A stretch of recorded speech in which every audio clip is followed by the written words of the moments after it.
One of the things that will save you a lot of time in rigs when you work on characters is constraints. Now, we have a separate section on rigging, and I've got a character I've already rigged, so I'm not going to go into details about how things are working on this. We'll get into that in another section. But I want to demonstrate some of the constraints because it just makes life so much easier. I happen to have a bone layer, and every component of the character has been put on their own layer right here. If I grab the bone manipulation tool, we can move this around.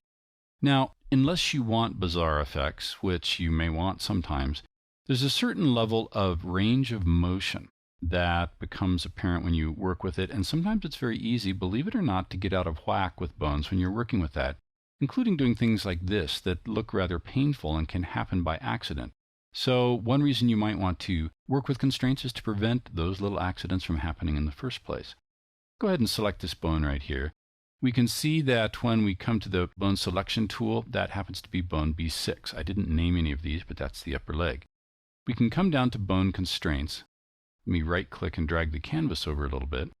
The most common constraint you're going to use is the angle constraints. And when we do that, these little lines appear right next to it.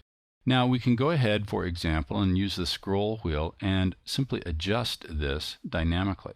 So depending on how high you want the leg to go in front when the character raises her leg, you can fold over pretty far right there, but going backwards, maybe not so much. So now when we go ahead and click on the bone movement tool, it doesn't go past that, but we can go ahead and get it way up in the air like that. Likewise, for this bone right here, if we select that, come back to our bone constraints, that happens to be bone B7.